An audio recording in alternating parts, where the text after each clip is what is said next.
Napatigil ka na ba upang isaalang-alang ang buhay ng mga unang tao, hindi bilang mga numero sa isang maalikabok na libro, ngunit bilang pamumuhay, paghinga ng mga tao? Nabasa mo na ba ang mga nakakapangingilabot na numero sa mga unang kabanata ng Genesis at nagtaka, bakit matagal na silang nabuhay? Adam, 930 taon. Methuselah, 969 na taon.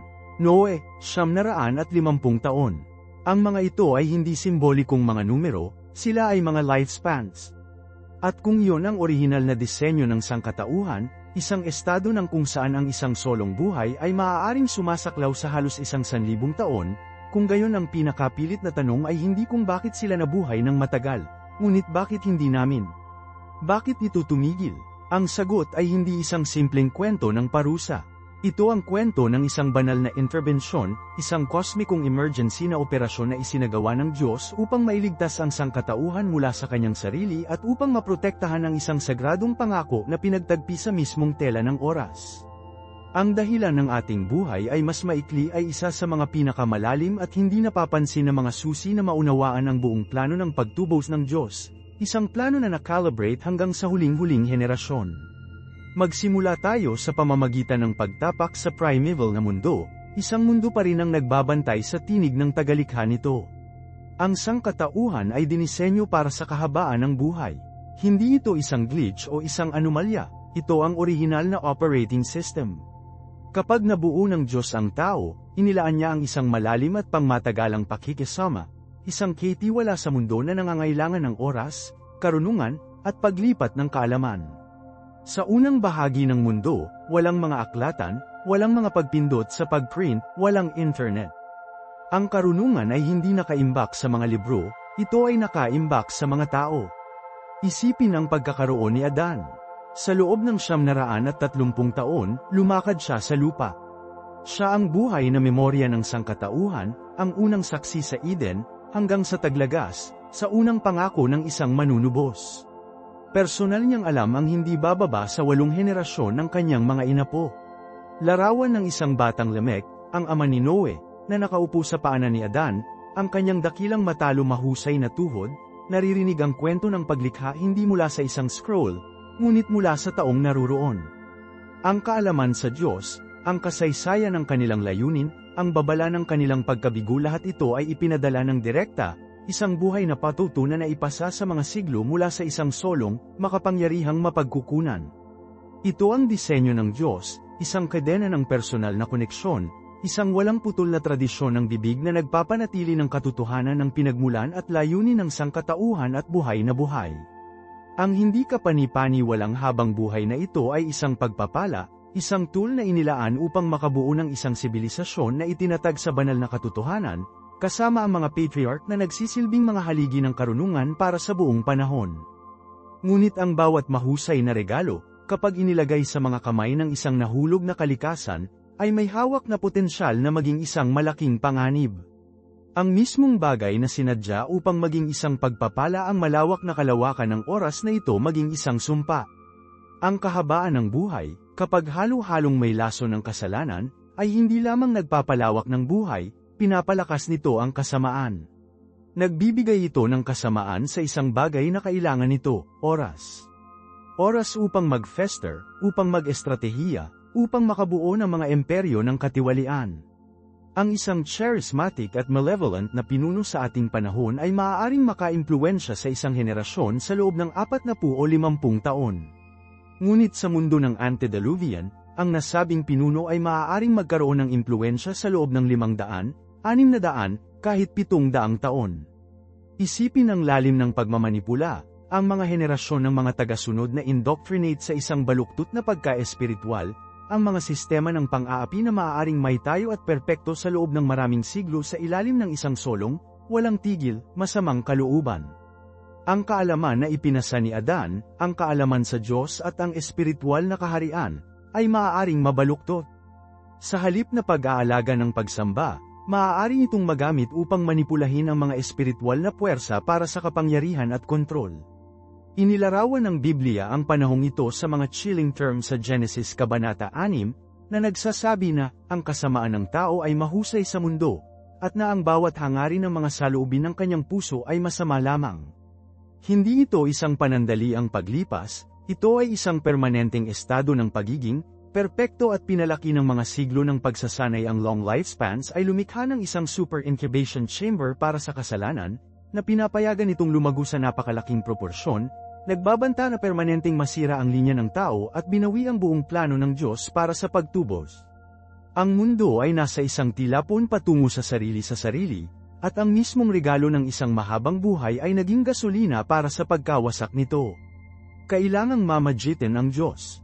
At kaya dapat nating tanungin, ano ang hitsura ng mga ito na perpekto, siglo na ang masasamang kasamaan? Ito ay hindi lamang isang pagtaas sa dalas ng mga karaniwang kasalanan. Ito ay isang husay na paglipat sa mismong likas na katangian ng paghihimagsik. Kapag nagbigay ka ng isang bumagsak na pagiging daan-daang taon upang pag-aralan ang tela ng paglikha, hindi upang sambahin ang tagalikha nito, ngunit upang samantalahin ang mga mekanika nito para sa kapangyarihan, hindi ka lamang nakakakuha ng mas sopistikadong mga kriminal. Nakakakuha ka ng isang sibilisasyon na nagsisimula upang aktibong buwagin ang banal na pagkakasunod-sunod.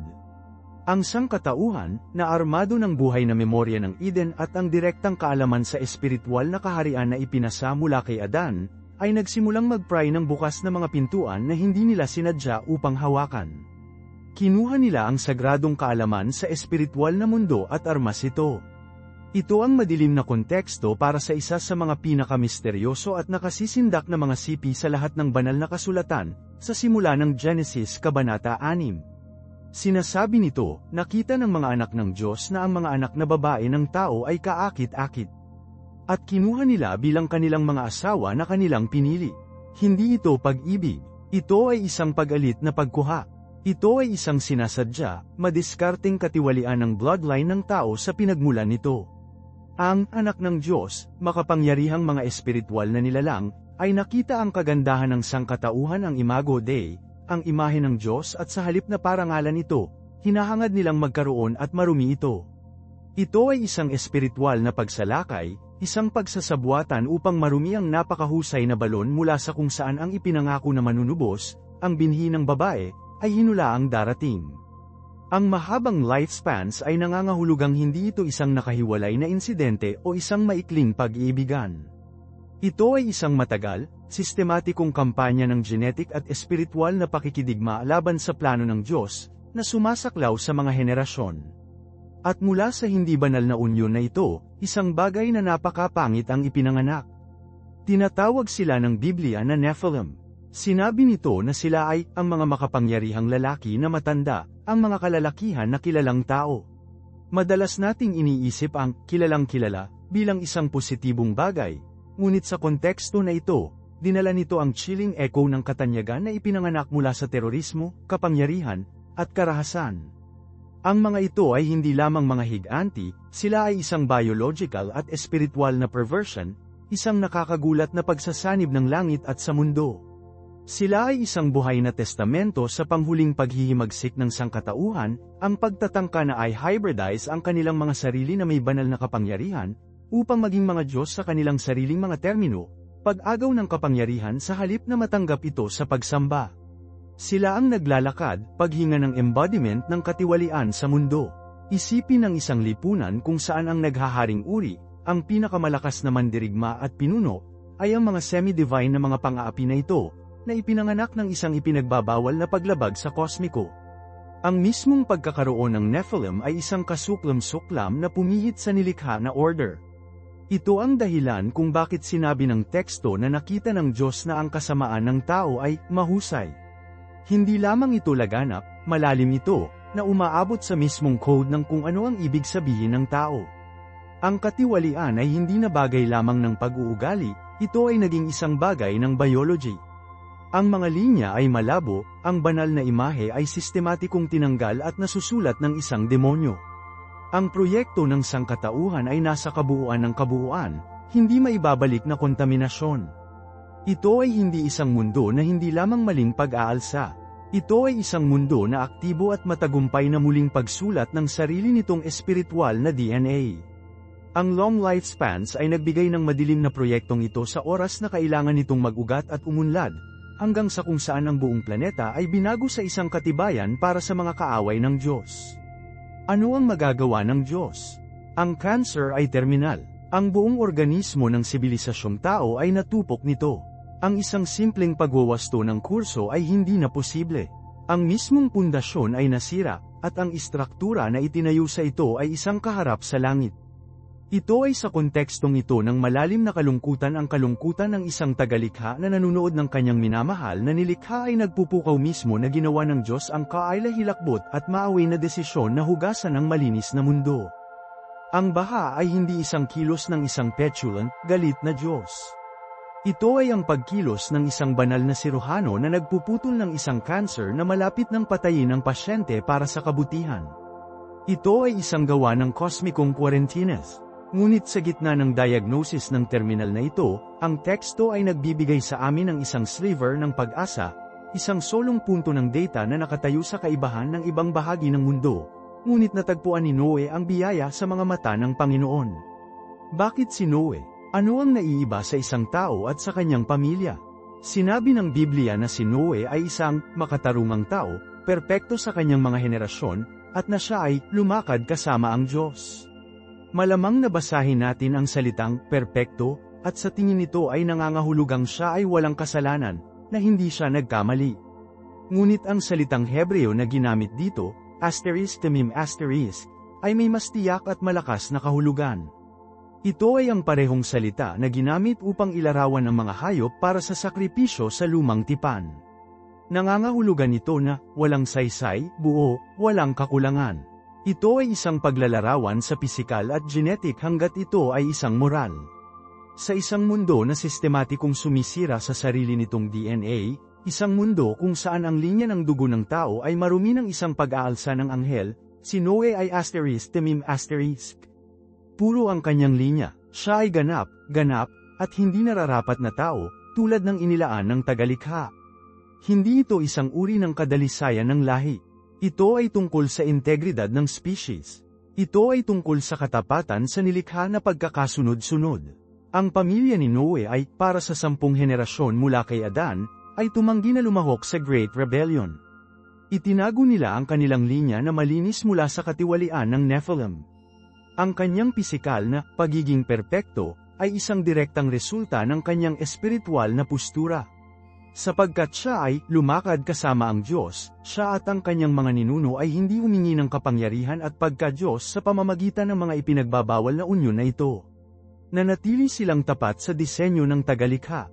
Kaya't nang maghanap ang Diyos ng isang nalalabi, para sa isang solong binhi kung saan ay restart ang buong proyekto ng tao, natagpuan niya ito kay Noe. Hindi lamang siya ang pinakamatuwid na tao sa mundo, maaaring siya ay isa sa mga huling genetically purong lalaki sa mundo. At isaalang-alang kung ano ang ibig sabihin sa kanya na lumakad kasama ang Diyos sa partikular na lipunan. Tinatawag din siya ng teksto na mangangaral ng katwiran. Gaano katagal?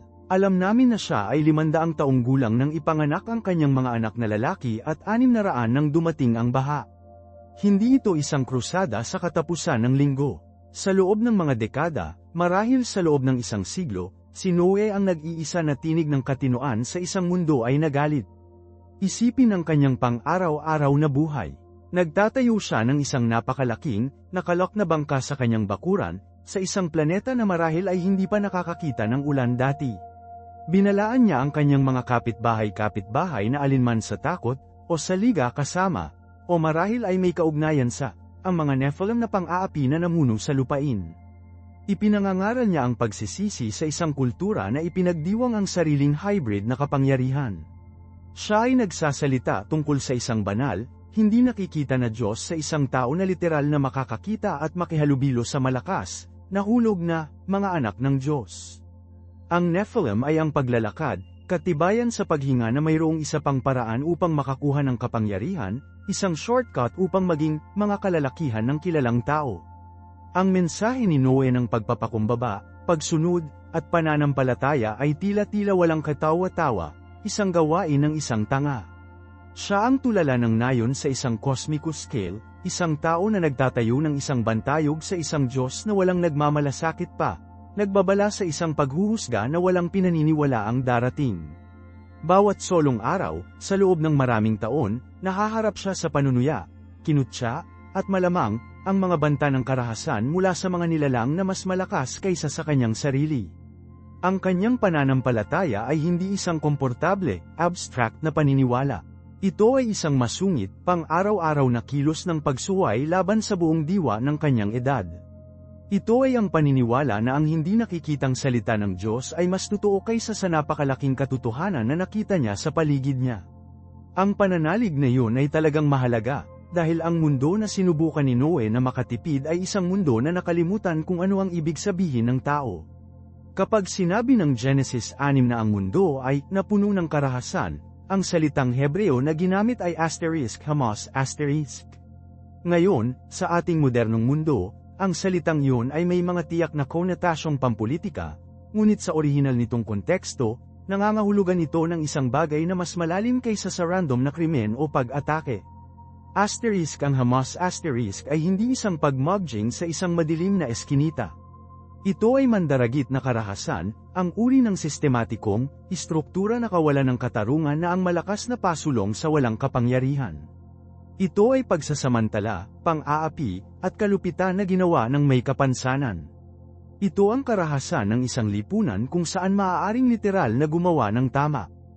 At sino ang makapangyarihan? Ang Nephilim at ang kanilang mga kaalyado ng tao. Ang mga kalalakihan ng kilalang tao. Hindi ito isang mundo na may mataas na rate ng krimen, ito ay isang mundo na naayos sa paligid ng prinsipyo ng mandaragit na kapangyarihan ang malakas na kinain ng mahina. Ang mga banal na infused hybrids ay namuno sa mga tao lamang. Ang batas ng gubat ay naging batas ng sibilisasyon, na pinalakas ng supernatural na kapangyarihan at katalinuhan. Isipin ang isang sistema ng caste na hindi batay sa kapanganakan o kayamanan, ngunit sa porsyento ng angel DNA na iyong dinala sa iyong mga ugat. Isipin ang isang mundo kung saan imposible ang hustisya dahil ang mga hukom, ang mga hari, at ang mga mandirigma ay lahat ng bahagi ng tiwaling, mestizo na aristokrasya. Iyon ang Hamas* na pumuno sa lupa. Ito ay isang pagdurugo sa mundo mula sa inside out, isang pandaigdigang sistema ng pang-aapi na walang pag-urong at walang pag-asa para sa apela. Ngunit ang problema ay mas malalim kaysa doon. Sinabi ng teksto na ang mundo ay tawalidin. Sinasabi nito, lahat ng laman ay sumire sa kanyang daan sa mundo. Muli, malamang naisipin natin ito sa purong moral na mga termino, tulad ng pagsisinungaling o pagdaraya. Ngunit ang konteksto, ang pagkakaroon ng mga hindi likas na unyon na ito, ay nagmumungkahi ng isang bagay na mas mahalaga. Ang katiwalian ay genetic. Ito ay ontological. Ang mismong kahulugan ng laman, kung ano ang ibig sabihin ng isang tao, isang hayop, isang buhay na nilalang ay napapansin. Ito ay hindi lamang tungkol sa mga nahulog na anghel at kababaihan ng tao. Kapag nasira ang hangganan na iyon, ano ang iba pang mga hangganan? Ang mga sinaunang tradisyon ng mga Hudyo, tulad ng aklat ng Enoch at Jubilees, ay detalyado ito. Inilalarawan nila ang isang mundo kung saan ang baluktot na interbreeding na ito ay hindi limitado sa mga tao. Ang mga nahulog, sa kanilang paghihimagsik, ay nagsimulang magkasala laban sa mga ibon, at mga hayop, at mga reptilya. Lumilikha sila ng mga napakalaking kombinasyon, mga chimeric na nilalang na sumangguni sa bawat kategorya ng nilikha na pagkakasunod-sunod. Hindi lamang nila sinisira ang mga batas ng Diyos, ang pag-deconstruct ng nilikha ng Diyos, muling pagsulat ng source code ng buhay mismo. Ang katiwalian ng lahat ng laman ay isang biological at espiritual na pandemya. Ang mga linya ay lumabos sa pagitan ng mga species, sa pagitan ng mga larangan, sa pagitan ng natural at hindi kapanipaniwala na hindi likas. Ito ang mundong si Noe na nakatira. Isang lugar ng systemic, brutal na pang-aapi, Hamas, na itinayo sa isang pundasyon ng pangunahing, genetic na katiwalian. Ito ang dahilan kung bakit ang paghuhusga ay kailangang maging ganap.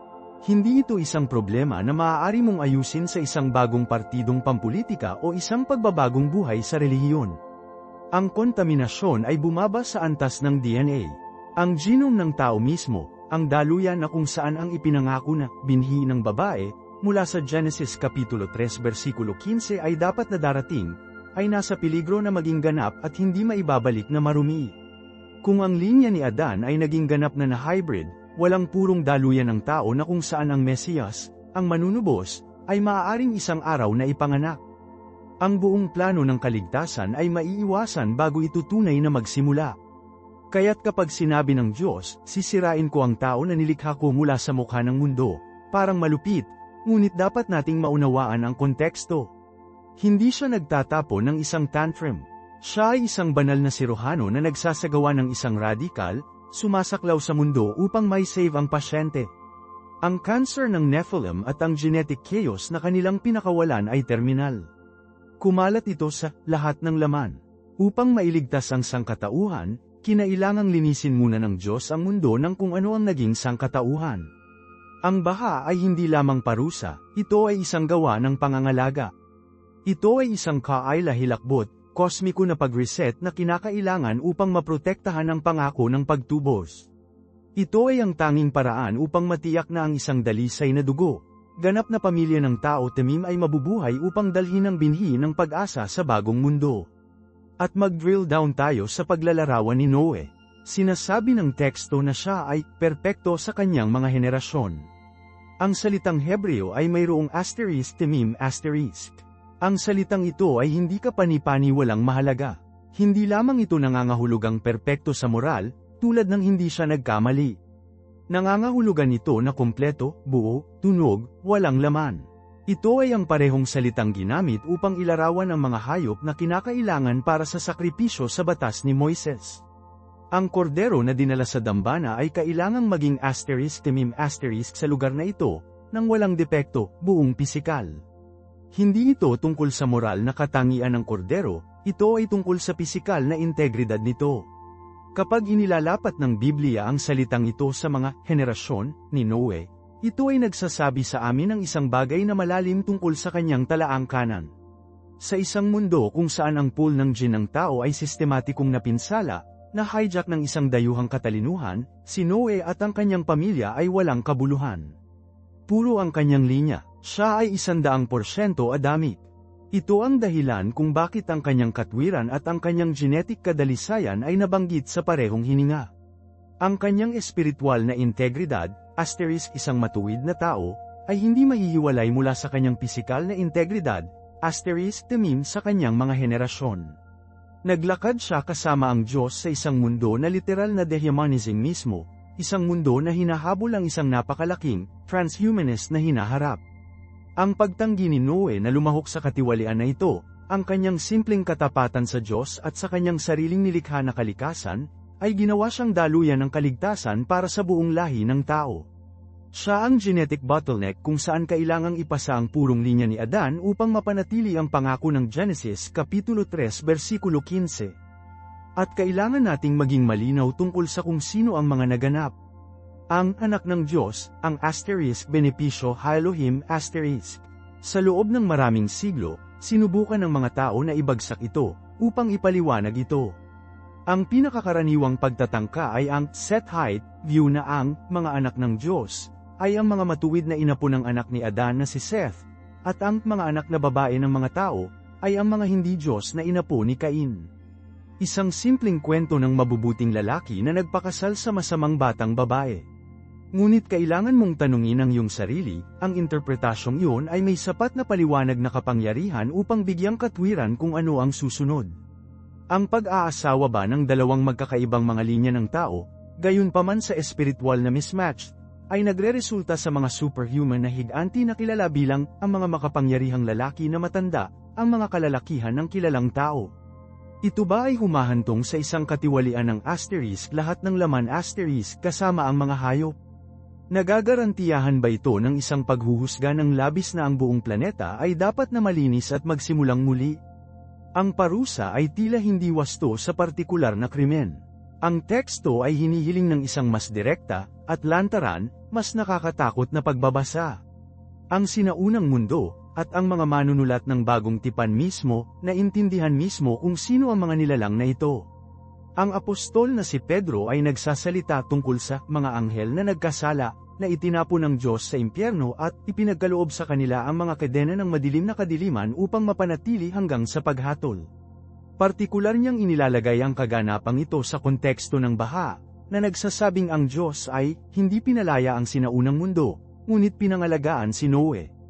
Ang aklat ni Jude ay mas malinaw, na nagsasalita ng ang mga anghel na hindi pinapanatili ang kanilang tamang domain, ngunit iniwan ang kanilang sariling tirahan.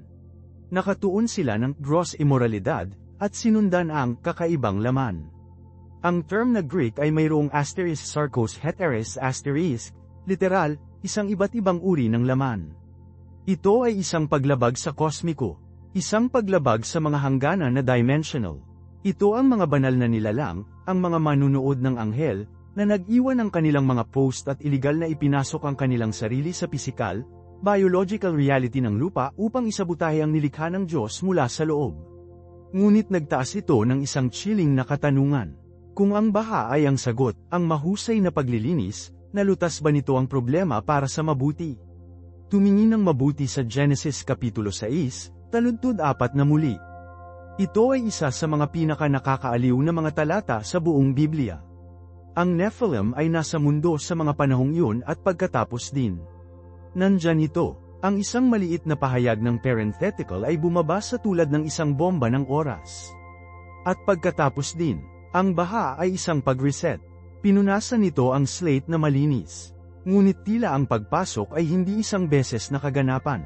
Ang mga espiritual na nilalang sa likod nito ay hindi nawasak sa mga baha, at ang tukso na masira ang mga hadlang sa pagitan ng mga mundo ay hindi nawala. Bumalik ang problema, ang nag-iisang pariralang ito, at pagkatapos din, muling konteksto ang labis na nangyayari sa natitirang bahagi ng lumang tipan. Kapag ang mga tiktik ng Israel ay ipinadala sa lupain ng Canaan daan-daang taon, ano ang iniulat nila? At doon namin nakita ang Nephilim, ang mga anak ni anak, na nagmula sa Nephilim, at tila tayo sa ating sarili ay tulad ng mga damo, at sa gayon ay tila sa kanila. Bumalik ang mga giants, ang Anakim, ang Rephaim, ang Emim, ang Zuzim ang lumang tipan ay naglilista ng maraming angkan sa kanila. Si Og, hari ng Bashan, ay may kama na 13 talampakan ang haba. Si Goliath ay higit sa 9 na talampakan ang taas. Saan nagmula ang mga higanteng post-baha na ito? Ang teksto ay nagpapahiwatig na ito ay isang pangalawa, mas maliit na scale incursion. Sinubukan ng kaaway ang parehong taktika muli. At ito ay nagbubuhos ng isang kakilakilabot na bagong ilaw sa utos ng Diyos sa Israel upang hindi ipakita ang awa sa mga tribo ng Canaan, upang lubos na sirain sila mga kalalakihan, kababaihan, at mga bata. Mula sa aming modernong pananaw, parang genocide ito. Ngunit paano kung hindi lamang ito digmaan laban sa isang kultura o isang tao? Paano kung ito ay isang pagpapatuloy ng sinaunang digmaan laban sa isang napinsalang linya ng dugo? Paano kung ito ay isa pang kinakailangan, na isalokal na kilos ng paglilinis ng kirurhiko upang maiwasan ang Nephilim gene pool na kumalat at kontaminado ang linya ng pangako? Ang digmaan upang maprotektahan ang binhi ng babae ay nagpatuloy ng matagal matapos ang tubig ng baha. Ito ay hindi lamang isang pagtatalo ng teritoryo. Ito ay isang labanan para sa timeline ng pagtubos ng tao. Tandaan ang pinakaunang hula sa Biblia, Genesis Kapitulo 3 versikulo 15. Ang Diyos ay nakikipag-usap sa ahas pagkatapos ng pagkahulog sa hardin, maglalagay ako ng pagkapuot sa pagitan mo at ng babae, at sa pagitan ng iyong binhi at ang kanyang binhi, siya ay masungit ang iyong ulo, at bibigyan mo ng masungit ang kanyang sakong. Mula sa sandaling iyon, ang buong drama ng kasaysayan ay umiikot sa salungatan na ito ng dalawang buto. Dalawang bloodlines ang binhi ng babae, ang lahi na sa huli ay makagawa ng Mesiyas, at ang binhi ng ahas. Ang kaaway, na sinaunang ahas, ay nauunawaan nito. Ang kanyang pangunahing diskarte, mula pa sa simula, ay ang tawoli, co-opt, o putulin ang linya ng binhi ng babae. Ang proyekto ng Nephilim ay ang kanyang pinakamarunong, pinakadirektang pagtatangka na gawin lamang yon. Kung maaari mong mahawahan ang lahat ng DNA ng tao na may isang anghel, elemento ng demonyo, maiiwasan mo ang isang dalisay, tagapagligtas ng tao na hindi na ipinanganak. Ang baha ay tugon ng Diyos kay checkmate na gumagalaw. Ngunit ang pagpasok ng post-baha ay nagpapakita ng pagtityaga ng kaaway. At pansinin ang diskarte, mas nakatarget ito sa oras na ito. Ang mga higanti ay hindi kumalat sa buong mundo. Ang mga ito ay puro sa napakatiyak, Madiskarteng lokasyon. Saan? Pangunahin sa lupain ng Canaan. Ang mismong lupain ay nangako kay Abraham at sa kanyang mga inapo. Hindi ito nagkataon. Ang kaaway ay naglalagay ng mga beachheads, lumilikha ng mga demonyong katibayan, at populasyon ang ipinangakong lupain na may mga nakakatakot na super sundalo upang maiwasan ang Israel na kailanman kunin ito. Sinusubukan niyang mag-squat sa mismong yugto kung saan ang kwento ng pagtubos ay sinadya upang magbukas. Mag-isip tungkol sa heograpiya. Ang aklat ni Enoch, isang sinaunang di-canonical na teksto ngunit ang isa na nagbibigay sa amin ng pananaw sa pag-iisip ng oras na yon, sabi ng mga taga-Masid na bumaba sa Mount Hermon. Nasaan ang Mount Hermon? Nakaupo ito sa hilagang hangganan ng sinaunang Israel, na tinatanaw ang rehiyon ng Bashan. At sino ang hari ng Bashan? Og. Ang Biblia ay gumagawa ng isang espesyal na punto upang sabihin sa amin sa Deuteronomio Kapitulo 3 na ang Og ang pinakahuli ng nalabi sa Rephaim, ang mga giants. Ang kaaway ay literal na nag-set up ng kuta ng higanteng hari mismo sa pintuan ng ipinangakong lupain, malapit sa mismong tradisyon ng lugar na nagsabing nagsimula ang orihinal na katiwalian. Ito ay espiritual na pakikidigma sa mga coordinate ng heograpiya. Ito ang konteksto para sa ulat ng mga tiktik sa aklat ng mga numero. 10 sa 12 tiktik ay bumalik na natakot, na nagsasabing, ang lupain, kung saan napunta kami upang tiktik ito, ay isang lupain na kumakain ng mga naninirahan, at ang lahat ng mga tao na nakita natin dito ay napakalaking taas. Nakita nila ang mga anak ni anak, ang Nephilim. Ang kanilang takot ay hindi lamang duwag, ito ay isang reaksyon sa supernatural na katotohanan sa lupa. Nakita nila ang paglipat ng checkmate ng kaaway at naniniwala na hindi ito mapigilan. Tanging sina Joshua at Caleb ang may pananampalataya upang makita ang nakaraan ng mga giants at nakatuon sa Diyos na mas malaki. Naunawaan nila na hindi lamang ito tungkol sa real estate, ito ay tungkol sa pangako ng Diyos, ang pangako ng binhi. At ito ay nagre-reframe sa pinakatanyag na higanteng slaying na kwento ng lahat. David kumpara sa Goliath. Ito ay hindi lamang kwento ng mga bata tungkol sa isang matapang na batang lalaki at isang malaking bully. Ito ay isang pivotal skirmish sa sinaunang digmaang kosmiko na ito. Sino si Goliath? Siya ay mula sa Gath, isa sa huling 3 lungsod kung saan nakaligtas ang Anakim matapos ang paunang pagsakop ni Joshua. Siya ay isang nalabi, isang holdover mula sa Nephilimong bloodline na yon. At makinig sa kanyang hamon. Hindi lang niya pinaglaruan ang hukbo ng Israel, tinutuligsa niya ang mga hukbo ng buhay na Diyos. Ito ay isang espiritual na hamon. Siya ang kampyon ng binhi ng Ahas, na nakatayo laban sa mga tao ng ipinangakong binhi. At sino ang itinaas ng Diyos? Isang batang lalaki na pastol na nagngangalang David. Hindi isang sundalo, ngunit isang hari sa paghihintay. Ang isa mula sa linya ng Mesiyas, ang panghuli na binhi ng babae, ay darating. Kapag kinuha ni David ang 5 makinis na bato, hindi lamang siya naghahanda para sa isang pisikal na laban. Humakbang siya papunta sa battlefield ng mga edad.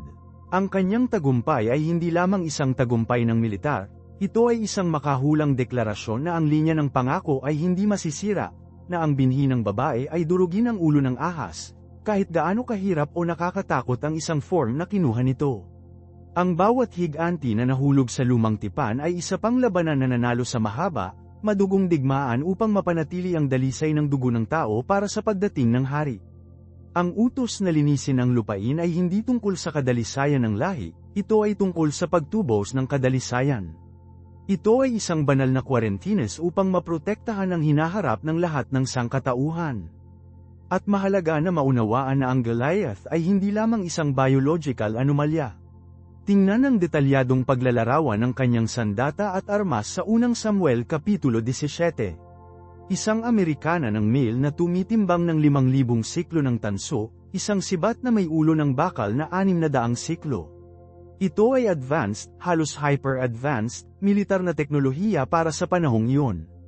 Ito ay isang pagpapakita ng ipinagbabawal na kaalaman na bulong tungkol sa mga sinaunang teksto, ang kaalaman sa digmaan at paggawa ng metal na dinala ng mga bumagsak na taga-Masid. Ang Goliath ay ang sagisag ng kaharian ng Ahas, isang pagkatao ng mga tiwaling genetika, na armado ng tiwaling teknolohiya, na animated ng isang diwa ng paghihimagsik laban sa buhay na Diyos. Kaya't kapag si David ay lumakad papunta sa bukid na yun kasama ang mga kawani ng isang pastol at 5 makinis na bato simple, earthen, organikong tool, ito ay kumakatawan sa isang pangunahing pag-aaway sa pagitan ng 2 ganap na magkakaibang mga sistema. Ito ang ekonomiya ng pananampalataya kumpara sa ekonomiya ng napakalaking pagmamataas. Ito ang pagpapakumbaba ng napiling pastol ng Diyos laban sa nakabaluti na pagmamataas ng kampyon ng ahas. Ang tagumpay ni David ay hindi lamang tungkol sa mabuting layunin, ito ay isang banal na deklarasyon na ang lahat ng nasirang kapangyarihan at teknolohikal na lakas ng paghihimagsik ay wala bago ang isang solong, tapat na lingkod ng kataas-taasan. Ang digmaang ito laban sa nalalabi na binhi ay nagpatuloy sa buong paghahari ni David. Ito ay hindi isang one and tapos na kaganapan.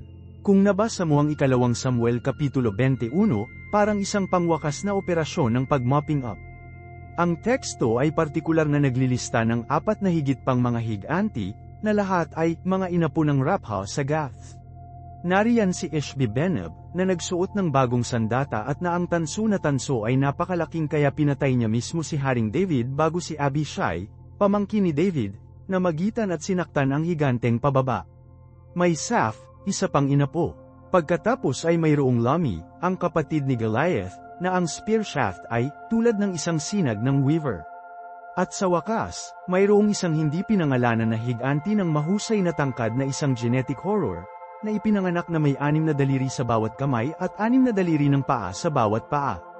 Ang teksto ay masalimuot sa pagturo na ang mga ito ay hindi lamang random matangkad na mga Filisteo, sila ang huling mga vestiges ng tiyak na yun, sinumpa na linya ng dugo.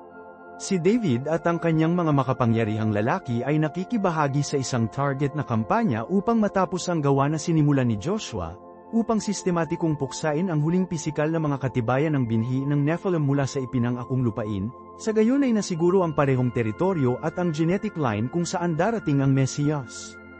Kaya, sa huli ng mga pisikal na higanti ay nawala, natapos ba ang digmaan? Hindi naman.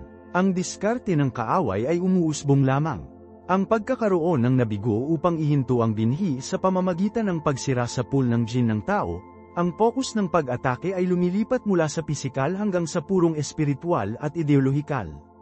Ang labanan ay gumagalaw mula sa kapatagan ng Canaan hanggang sa mga puso at isipan ng sangkatauhan.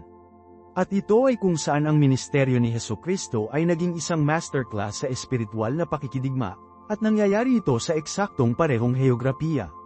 Isaalang-alang kung saan pinili ni Jesus na gumawa ng isa sa kanyang pinakamahalagang pagpapahayag. Sinasabi sa amin ng Mateo Kapitulo 16 na kinuha niya ang kanyang mga alagad sa rehiyon ng Caesarea Philippi. Para sa casual na mambabasa, ito ay isang tuldok lamang sa isang mapa. Ngunit para sa sinumang nakakaintindi sa kosmikong heograpiya ng lumang tipan, ito ay isang 5 alarma na apoy. Ang Caesarea Philippi ay matatagpuan sa mismong base ng Mount Hermon. Ito ang tradisyonal na site ng paglusong ng mga taga-Masid, ang lokasyon ng kanilang mapanirang panunumpa. Ito ay, para sa lahat ng mga hangarin at layunin, ground zero ng katiwalian ng Nephilim. Hindi lamang yun, ang buong rehiyon na ito ay ang sinaunang kaharian ng Bashan, ang kaharian na pinasiyahan ni Og, ang pinakahuli ng mga higanteng hari. Tinatawag pa ng Biblia na lupain ng muling pagtatasa. Sa panahon ni Jesus, ang lugar ay isang pangunahing sentro ng pagsamba sa pagano, partikular na nakatuon sa pan ng Diyos. Doon sa Caesarea Philippi ay isang grotto, isang yungib, na kilala sa buong mundo ng Roma bilang mga pintuan ng Hades, o ang mga pintuan ng impyerno. Ito ay pinaniniwalaan na isang literal na portal sa underworld, isang lugar kung saan ang espiritual na kaharian ay sumabog sa pisikal. Kaya't si Jesus, ang ipinangakong binhi ng babae, ay sadyang pinangungunahan ang kanyang mga alagad sa sinaunang punong himpilan ng kaaway. Dinala niya sila sa paanan ng bundok ng paghihimagsik, sa kabisera ng huling higanteng hari, at nakatayo sa kanila bago ang mismong mga pintuan ng impyerno. At ito ay sa lugar na yun, puspos ng milenya ng kasaysayan ng demonyo, na tinanong niya ang tanong, sino ang sasabihin mo na ako? Kapag binigyan ni Pedro ang tama, banal na inspiradong sagot, ikaw ang Kristo, ang anak ng buhay na Diyos, tumugon si Jesus na may isang pagpapahayag ng digmaan. Sinabi niya, sa batong ito ay itatayo ko ang aking simbahan, at ang mga pintuan ng Hades ay hindi mananaig laban dito. Unawain ang wikang militar dito. Ang mga pintuan ay isang nagtatanggol na istruktura. Hindi ka inaatake ng mga pintuan ng isang lungsod. Inatake mo ang mga pintuan. Hindi sinasabi ni Jesus na ang kanyang simbahan ay magiging isang kuta na itago habang inaatake ito ng impyerno. Inanunsyo niya na ang kanyang simbahan, ang kanyang eklesya, ang kanyang tinawag na ones, ay magiging nagsasalakay na hukbo. Kami ang naglalagay ng pagkubkob sa mga katibayan ng kadiliman. Ipinapahayag niya na ang mga panlaban ng kaaway, ang mismong mga pintuan ng kanilang underworld na kaharian, ay maduraj bago ang pagsulong ng kanyang mga tao. Inilunsad niya ang Great Counter-Offensive Right mula sa pangunahing command and control center ng kaaway. Hindi lamang siya nagse-save ng mga individual, siya ay muling pag-reclaim ng teritoryo, kapwa espiritual at pisikal, na nasa ilalim ng trabaho ng kaaway mula noong pagkahulog sa Eden at ang katiwalian sa Herman. Kaya't iwanan kita ng tanong na ito upang makipagbunaw sa paano ang pag-unawa sa simbahan bilang isang nakakasakit na hukbo, aktibong bumagsak sa mga pintuan ng impyerno, baguhin ang paraan ng pagtingin mo sa iyong sariling personal na misyon at pang-araw-araw na laban. Gusto kong basahin ang iyong mga saloobin sa mga komento sa ibaba. Kung ang pananaw na ito ay nagpaputok sa iyo, gawin mo akong pabor at mag-subscribe at siguraduhing pindutin ang bell ng abiso, dahil sa aming susunod na video, puputulan namin ang tiyak na espiritual na autoridad na ibinibigay sa atin ni Jesus na mapunit ang mga katibayan na ito. Hindi mo nais na makaligtaan ito. Hanggang doon, manatili sa nakakasakit. Ito si Marco.